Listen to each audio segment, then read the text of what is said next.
My name is Nate Bishop, and I thought I'd won the lottery when I married Tessa Monroe. 38 years old, ex-paramedic turned security consultant, and dumb enough to believe in true love. Tessa was everything I wasn't. Polished, ambitious, the kind of woman who could charm a snake into buying insurance. "You're so lucky to have her," everyone said. Yeah, lucky like a turkey in November. It started small.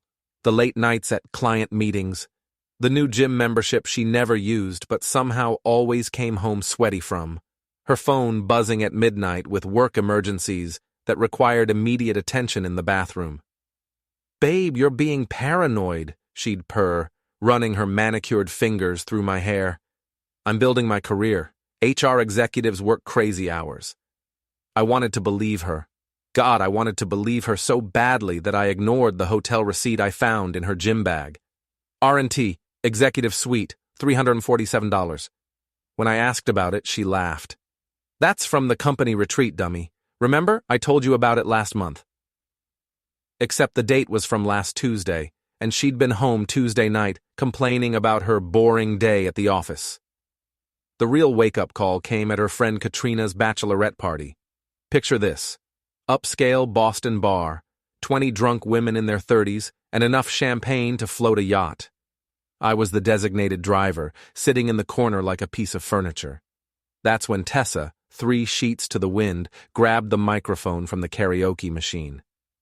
Ladies, she slurred, swaying on her designer heels. "I have an announcement. Surprise! I'm already married but getting divorced soon." The room went dead silent. Even the bartender stopped mid-pour. My best friend Sam, who'd been nursing a beer beside me, nearly choked. "Did she just—" "Yeah," I whispered, feeling my world tilt sideways. "She did."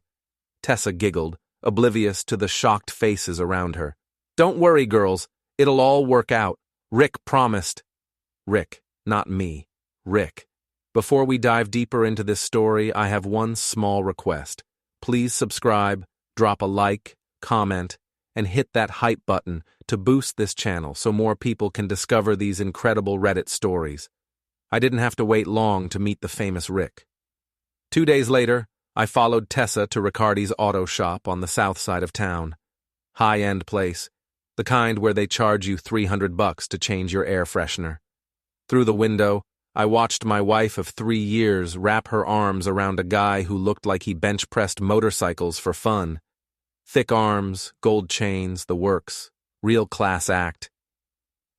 "He's so boring in bed, Rick," I heard her say as I crept closer to the open garage door.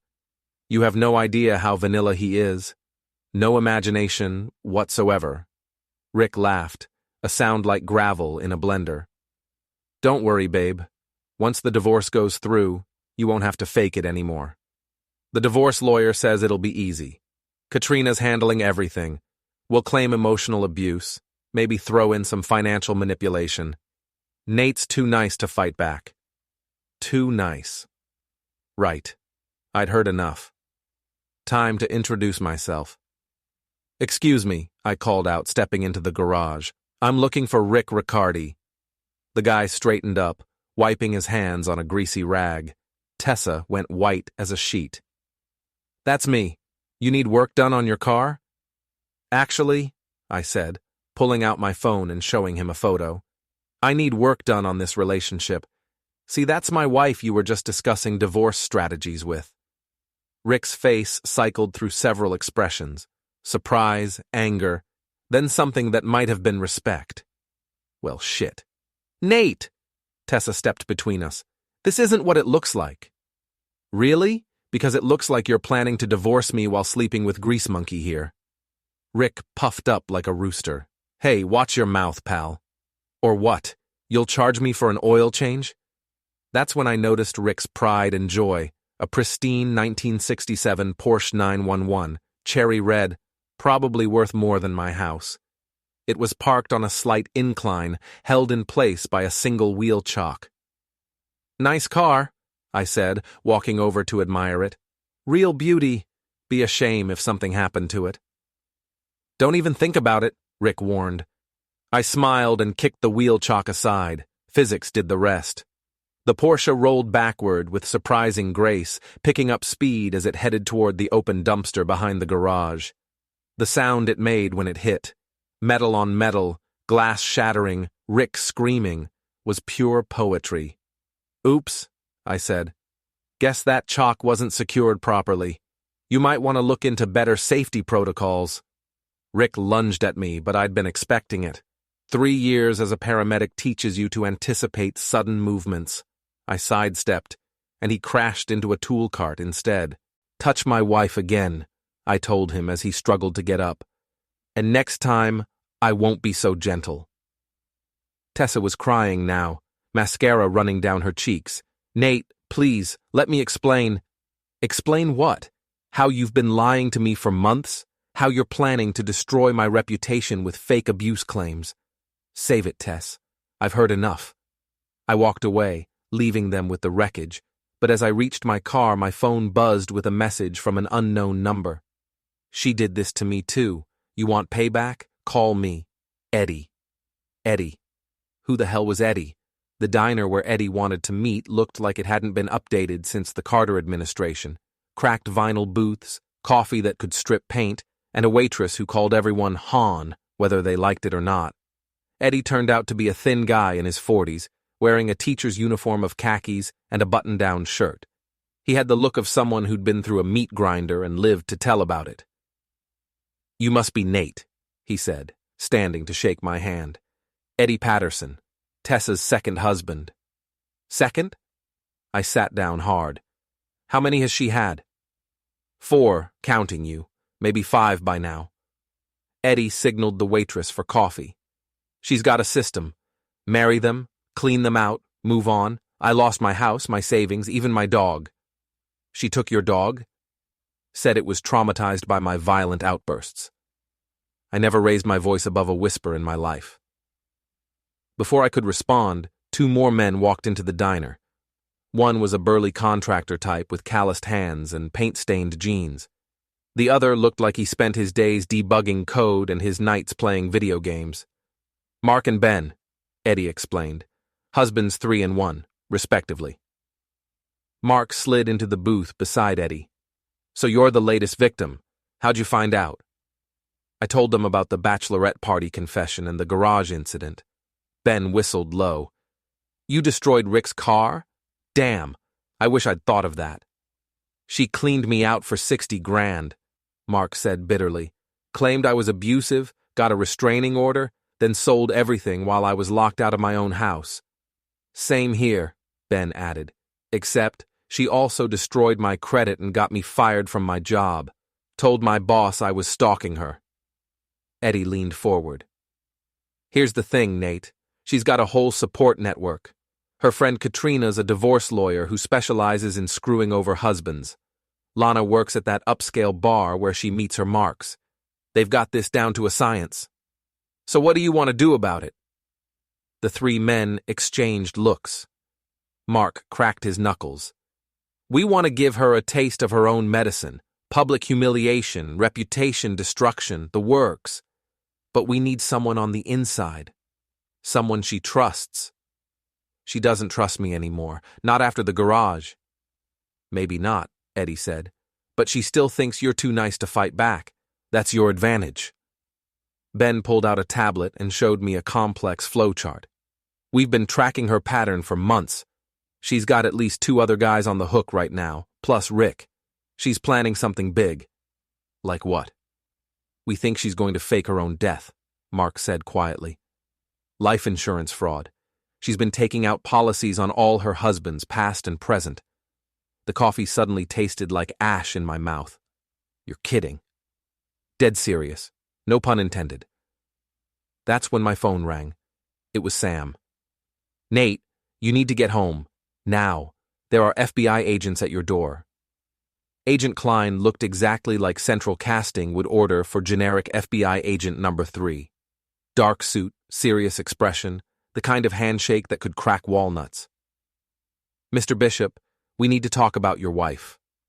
Sam was already there, sitting on my couch like he owned the place. "I let them in. Hope that's okay."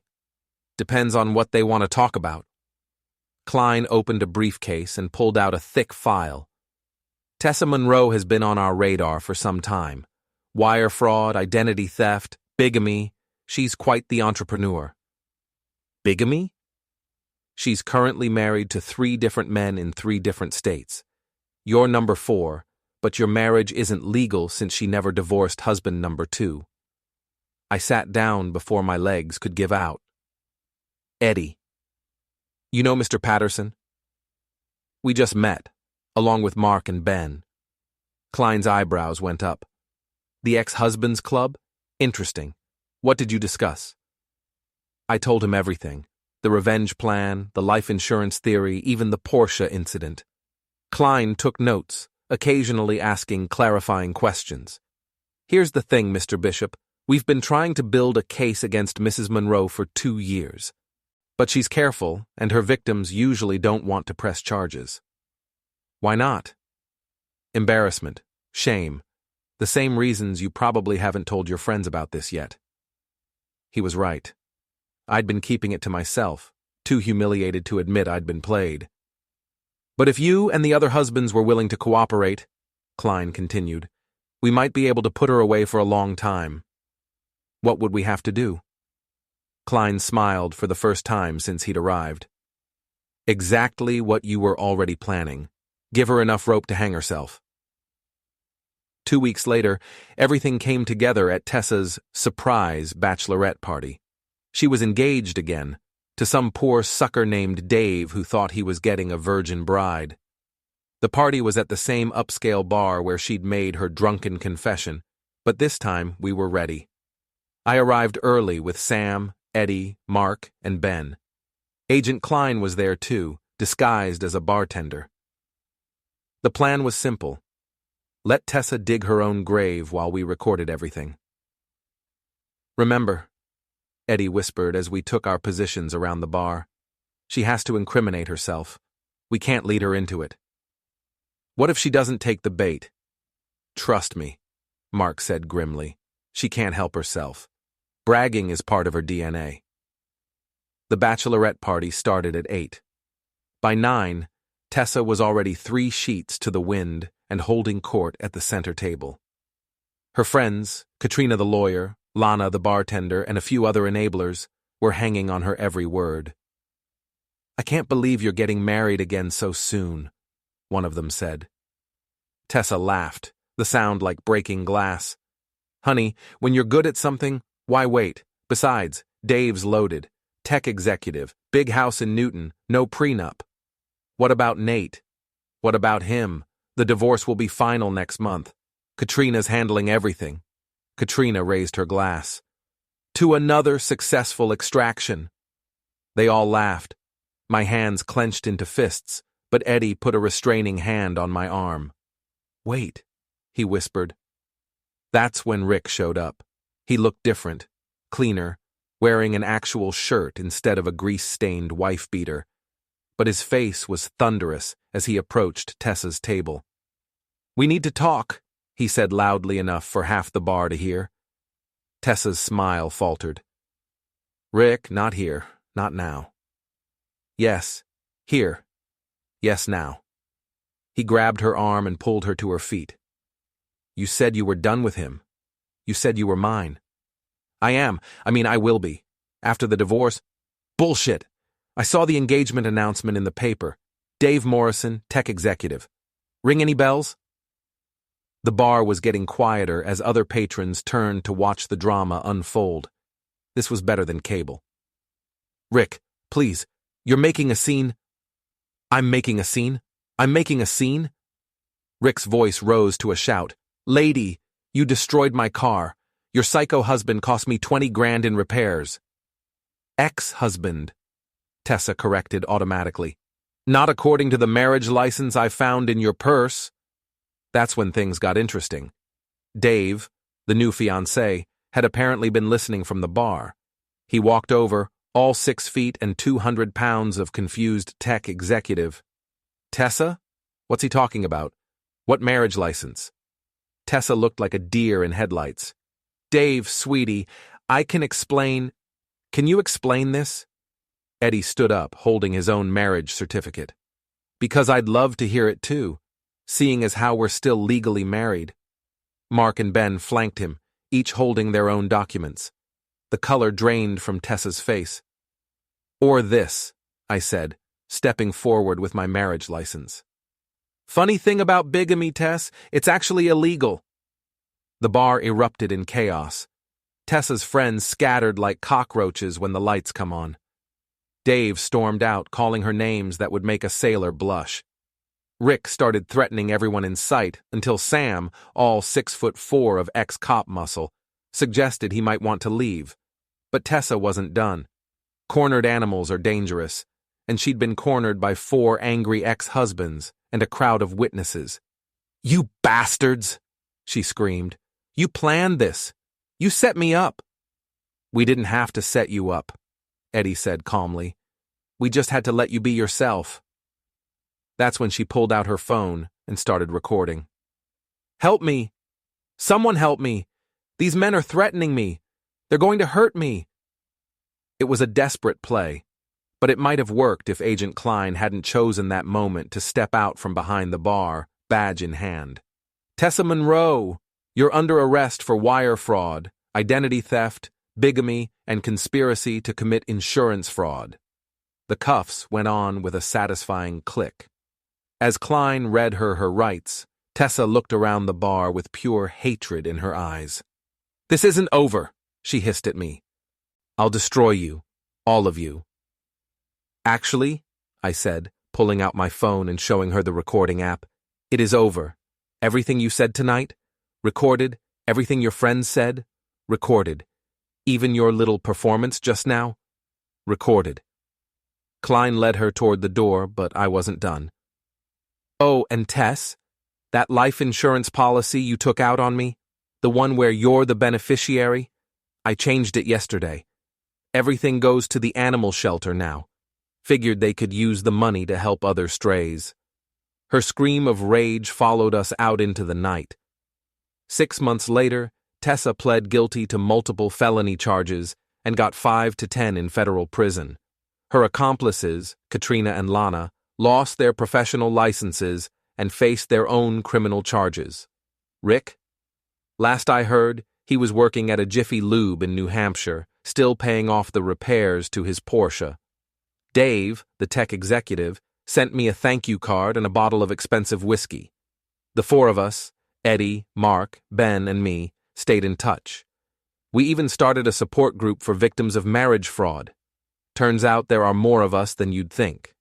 As for me, I'm still single, still working security, still a little gun-shy about relationships, but I sleep better at night knowing that Tessa Monroe Patterson Williams Bishop, or whatever name she's using in prison, won't be ruining any more lives for a very long time. Some people collect stamps, others collect coins. My ex-wife collected husbands. But in the end, we collected something more valuable: justice. And that's worth more than all the wedding rings in the world.